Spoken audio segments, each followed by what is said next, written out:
Welcome to Rural Strong, where we talk real challenges and bold solutions in rural economic development. I'm your host, Joe Barker. Let's get into it. Welcome to Rural Strong. This is your podcast host, Joe Barker, and we are coming to you today from the Southwest Tennessee Development District podcast studio in beautiful downtown Jackson, Tennessee.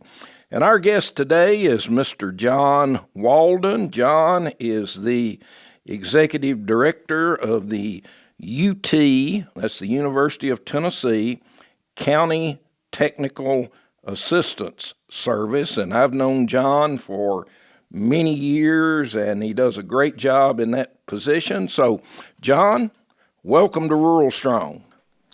Thank you, Joe. It's great to be a part of this podcast today. I've been looking forward to this because, Tennessee is somewhat unique in the fact that we have county mayors, and a lot of states do not have county mayors, and the University of Tennessee places a lot of focus not only on our city officials, but our county officials, where they're county mayors or hold other positions in the county. So tell our listeners just exactly what your organization does for counties.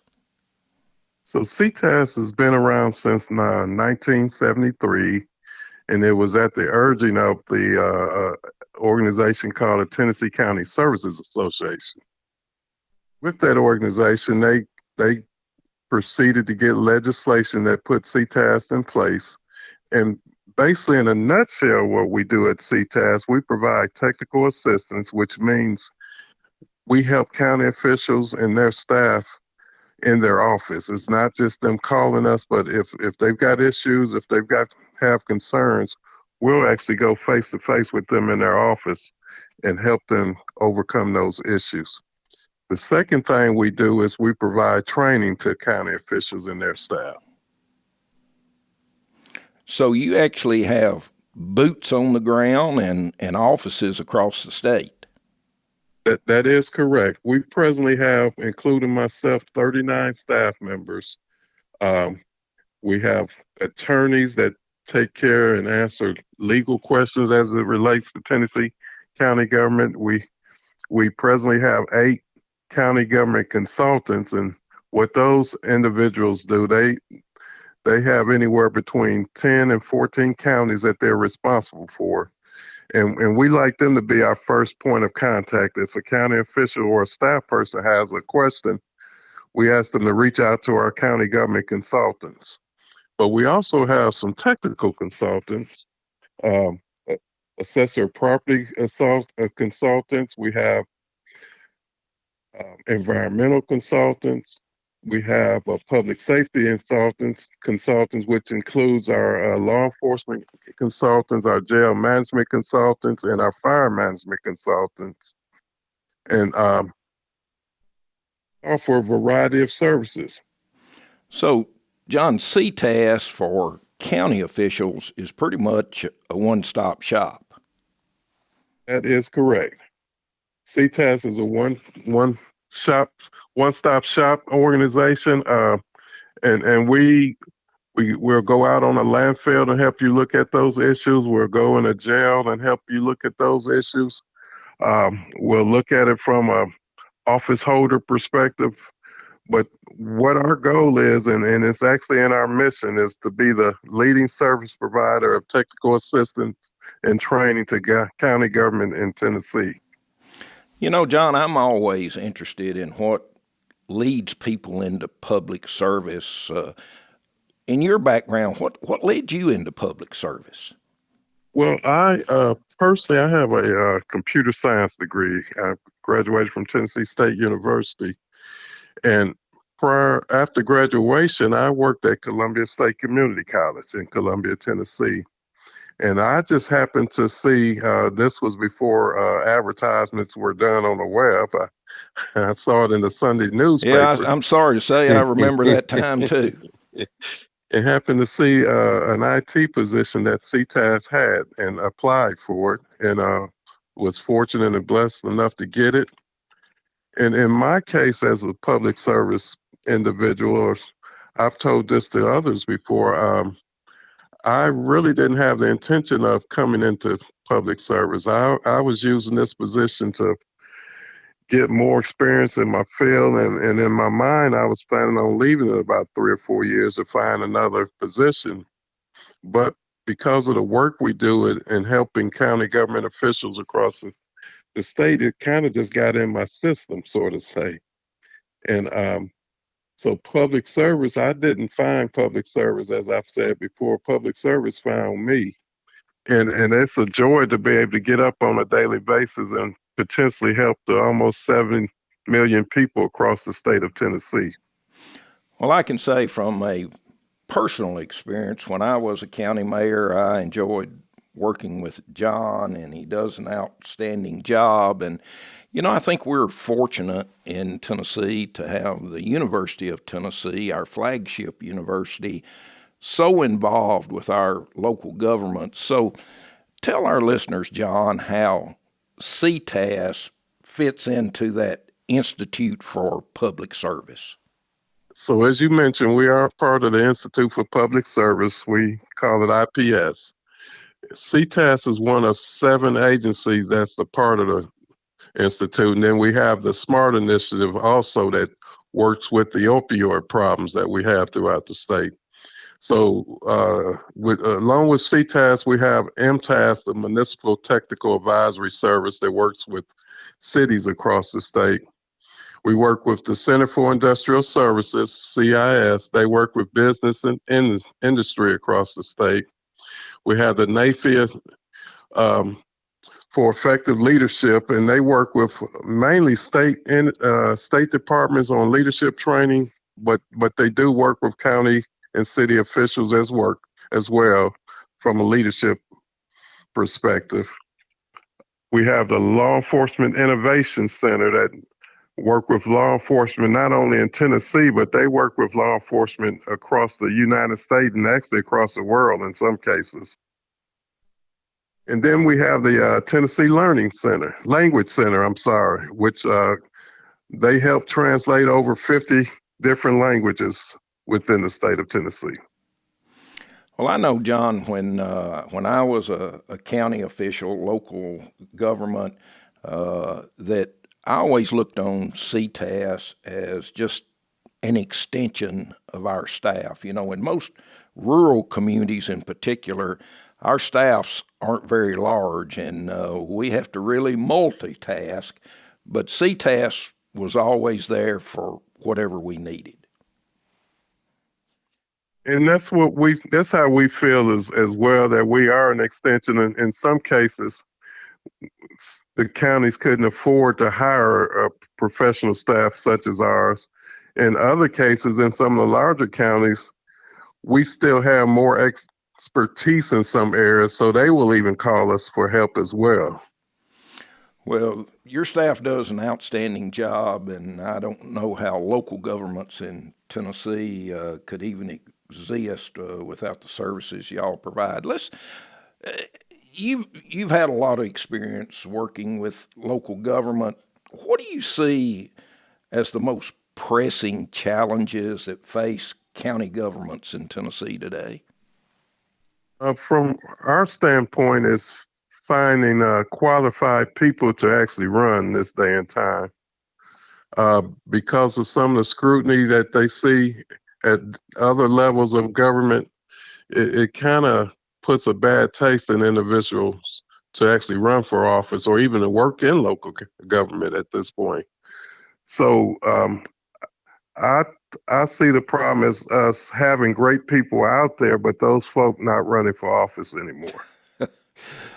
That is. I know in our organization, there's that constant churn, that constant turnover of local elected officials. So there's always a training process. Right. So from that perspective, it's actually every 2 years. 4 years is a larger group, but every 2 years we have what we call a county officials orientation program. And what we do is we come together with our staff and we invite individuals from various state departments that will work with those particular elected officials. And we try to give them a 2-day training and right before they actually go into office on September the 1st. We see that as very crucial to what they're doing because in some cases, some of those individuals have never worked in a local government office. And the local government offices don't function like a private organization in a lot of ways. So you've got to learn what you can and can't do the first few weeks that you get into office. So we provide that orientation training. In 26, when we do it, we will train approximately 1,000 individuals within a 4-day period, trying to get them ready for work their first day in office. And that includes every elected official's office with the exception of the assessors at that point in time. And then we also, with our public safety group, not only do we train the county mayors, commissioners, and the fee officials and highway officials, we also train the sheriffs. So the sheriff's training is a little different than those other officials. And from the standpoint that they have to have 40 hours of training before they take office, and then an additional 40 hours, 2 weeks that they're in office for the first time.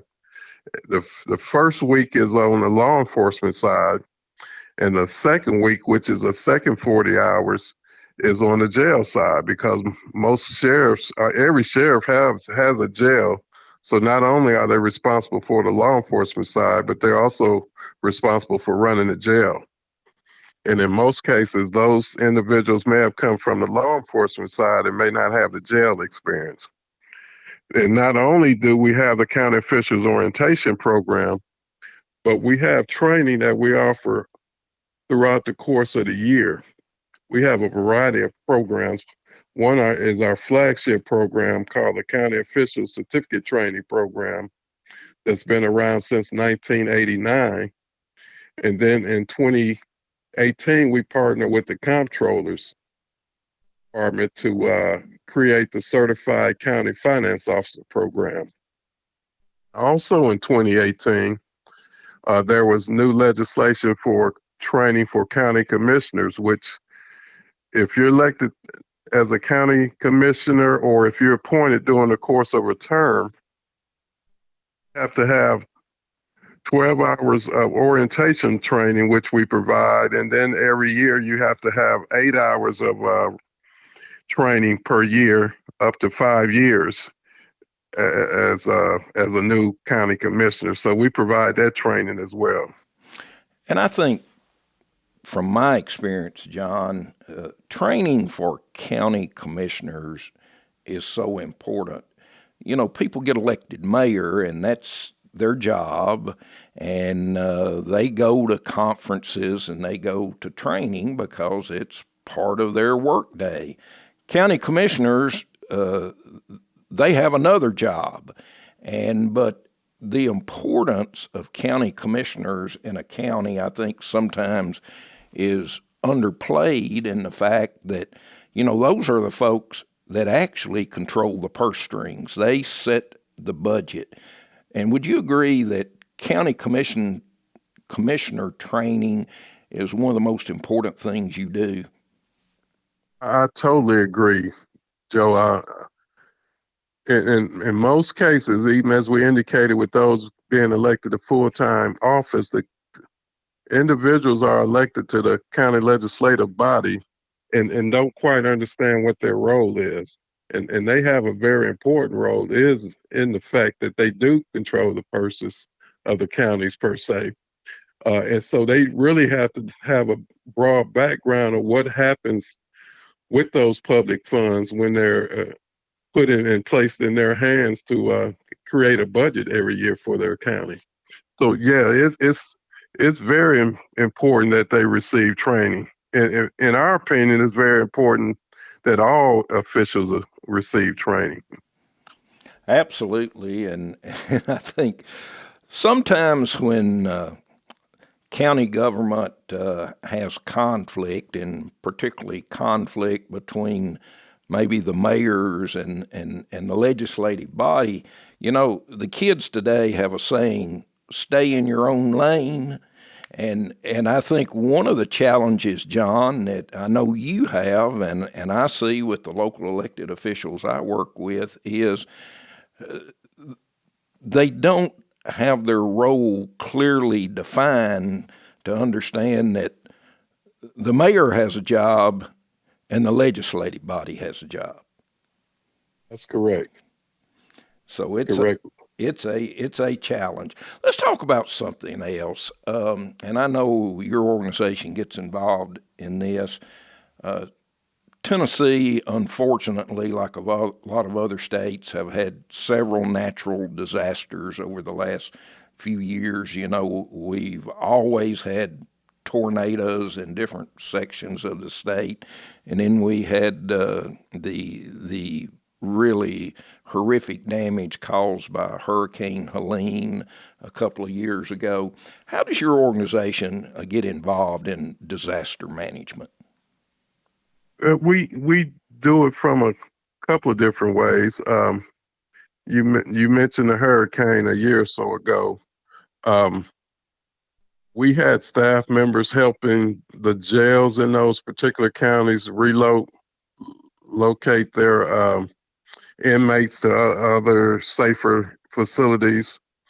We provide a road program that we've had ever since I started here, and it was here prior to me working. But our individual that runs that program now, Jacob Kennedy, has developed a web-based system that those affected counties utilize that web-based system so that they could work with FEMA to try to get reimbursed, or still trying to get reimbursed from some of those costs that they had during those hurricanes. Our field consultants will help county finance directors and county mayors look at what's needed for FEMA and TEMA and any other organization that's giving them the money up front so that they can get reimbursed on various costs that's occurred by any of those national disasters. So we'll help them. One of the groups we partner with, the Comptroller's Office and CTAS, we provide training. We call it Successful Connection, that 3 to 4 times a year we'll have topics that help guide counties and cities, and from that matter, on various things. And one of the last ones we did was on national disasters, and we brought those that were involved to speak as a panelist. So we try to put information in local government officials' hands that hopefully as we don't have to go through these disasters like we do in the future. But if they do, they will have information ahead of time to help them go through that process. You can never be 100% foolproof in any of those things, but we want them to know that there are places that they can go and reach out for help when those kind of disasters come on board, or they can call us and we'll help point them to the right direction. Well, I couldn't agree more, John. You know, there's really no perfect playbook when a disaster happens, but the preparedness is so important. Let me ask you something else, and something that I'm a huge believer in. How important is it for counties to collaborate with each other and share best practices? That's another great thing, Joe. We deal with a couple of well, 7 to be exact, county associations, and one of the great things that they do, and then we'll do it throughout the course of the year as well, is bring different office holders together and have various individual instructions for them. But what that does do, it not only does it give them information on what they can do to run their office better, but it provides them the opportunity to network with like people across the state, and to be able to share ideas or share best case scenarios or worst case scenarios, and how they were able to manage those scenarios, and So it also gives them opportunities. If I'm neighbors with them, that I could call Joe Barker because I know he's been through this particular issue before, and he can actually help me kind of maneuver through what I'm going through at this particular point in time. So it's very important that networking opportunities take place across county government. Well, I agree, John, because I know in my local government career, it was that networking and talking with my peers that really, as you say, those folks that have been in office for a longer period of time, most of the time had encountered the same challenges. You know, I never go to a conference. In fact, I just got back from one where usually there's more than one breakout session on the use of technology, and particularly now AI. And in your view, how is this new technology changing the way local government works? And we're still trying to determine how that will change the way local government works. We actually just did a series of classes at CTAS across the state on the introduction of AI to county officials. There are things that AI will never replace anybody, but AI can be utilized as a tool to assist individuals in their jobs, on their jobs. And then free up the time that you were spending time going over and over and over on a process that you can feed it into AI. It gives you more time to concentrate on other areas within your office. So that's how we're trying to get individuals to see how they can start using AI within county government. On our website, which is ctas.tennessee.edu, we have a link called Eli, which is our electronic library.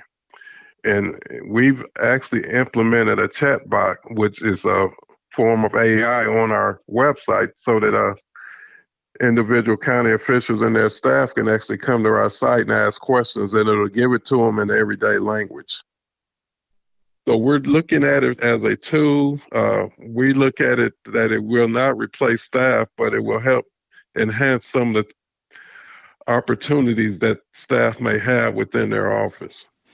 You know, there were several of us in the last few days that have had this conversation, and you know, and one thing that I still strongly believe, and you've just emphasized it about the staff, is, you know, even with all the advances in technology, would you agree that, you know, local government is still a people to people business?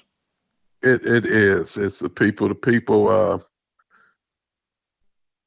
That's the beauty of local government. It's where the rubber meets the road, that I've heard said over and over and over again. You're working for your neighbors, you're working for your family members, you're working for your church members, and are the ones that they're going to see at the local restaurants or the local grocery stores. So local government is the heartbeat of government, in my opinion. Well, you're absolutely right. It is where the rubber meets the road. Let me ask you, John, with you have a lot of programs. Do you have a way to measure the success and impact of your programs on local communities? We are we always look for ways to do that. In our county official certificate training program, we actually asked our customers what they think about the courses that we're providing for them. The program that started in 2018, our Certified County Finance Officers program, what we're looking at now is because we've had 5 cohorts, we've had 5 classes that graduated now. What we're working with the Comptroller's Office of Local Government Finance and local government audit is looking at some of the audit data prior to us starting this program, and then, well, 6 years, because we didn't have a graduation class in 2020, of course, because of COVID.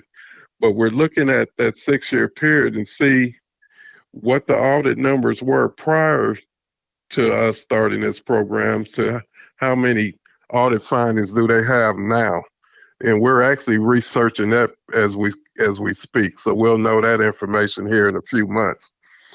But we do try to measure what our programs are. We listen to our customers because we're doing it for them. So we want them to have the best experience possible when they go through one of our training programs. And not only do we have those 3 that I mentioned earlier, the County Official Certificate Training Program, the Certified County Finance Officers, or the County Commissioners Required Training, we also offer some online certificates as well that they can come in. If they didn't want to go through one of those programs, they can actually take an online certificate from us as well. Well, I know you make all of your programs very accessible, and y'all do a great job at that. And you know, you're experienced in what you do. You've been in the public service business for many years. What's your long-term vision for CTAS? We kind of said it earlier in our strategic plan that our vision is to be the leading service provider of technical assistance and training to county government in Tennessee. And then our mission is to promote better county government through direct assistance to county officials and their associations. And that direct assistance, I think, is what we really want to continue to do and do it even better in the future.